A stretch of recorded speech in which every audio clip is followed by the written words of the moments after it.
Si tu pensais que l'esclavage était terminé, alors tu peux immédiatement fermer cette vidéo et appelle ta maman pour qu'elle te donne une bonne grosse gifle. Installez-vous bien parce que le sujet d'aujourd'hui, comme dirait Kerry James, est tout simplement... Aujourd'hui, on va parler du franc CFA. Alors déjà, première blague. CFA, ça veut dire colonie française d'Afrique. Je sais pas si vous vous rendez compte, ils ont une monnaie qui porte comme nom colonie. Ils auraient très bien pu l'appeler ferme-la et donne-moi tout, ça aurait été pareil. Mais il y a quelques temps, ils se sont dit, c'est vrai que colonie française, ça se fait pas. C'est un peu chmette, quoi. Et du coup, ils ont décidé de changer. Et maintenant, ils appellent ça coopération financière d'Afrique. Alors là, je dis bravo.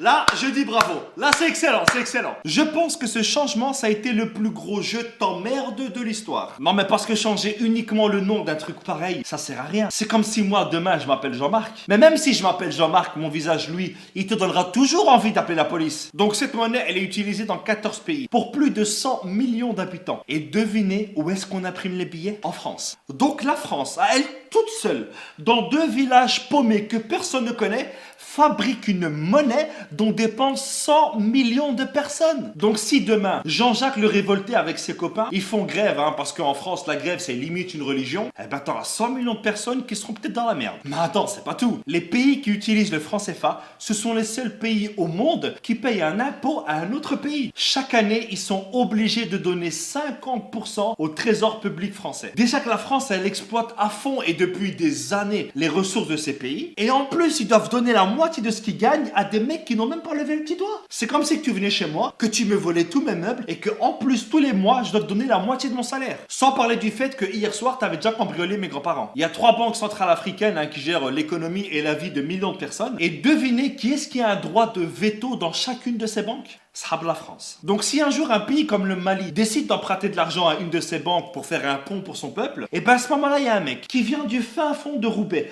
que personne ne connaît, qui ne parle même pas la langue du pays, et ben il a le droit de dire le slogan de la France, ça devrait être maintenant liberté, égalité, fraternité au-dessus de la Méditerranée. En dessous, non, tu pues la merde. Et puis quand j'entends que la France fait des dons en Afrique, non, voler 50 € à quelqu'un et lui donner 10 €, ce n'est pas un don, c'est un remboursement. Et heureusement qu'il y a eu des chefs d'État qui se sont rebellés contre le franc CFA. Il y a eu par exemple Sylvanus Olympio. Ah non, lui il a été assassiné, pardon. Il y avait aussi Thomas Sankara. Non, lui aussi il a été assassiné. Non. Il y a aussi Modibo Keïta. Non, lui il est mort en prison, pardon. Je crois que je vais arrêter là. Récemment, François Hollande est allé à Bamako. Et je pense que sur une échelle de 1 à 20 sur le manque de respect, je pense qu'on doit être à 1000 ou à 2000. Regardez. Cher Président, cher Ibrahim, j'ai été très sensible aux mots que tu as bien voulu prononcer. Alors déjà, depuis quand est-ce qu'on appelle un président par son prénom? Et depuis quand est-ce qu'on tutoie un président? Mais c'est quoi ce manque de respect? Tu crois que c'est ton fils? Mais bon, pas grave, regardez la suite. Quand la France est en Afrique, elle ne cherche pas à exercer une influence. La France ne cherche pas à influencer l'Afrique, mais la monnaie de ces pays, la colonne vertébrale d'un pays, dépend entièrement de la France. Non mais là j'en ai marre, il se fout vraiment de notre gueule ce mec. Elle ne cherche pas à peser sur les choix politiques d'un pays. Quoi? Combien de chefs d'État africains ont été destitués par la France? Et encore moins à capter ses ressources. Non, c'est bon, je me tire, c'est bon.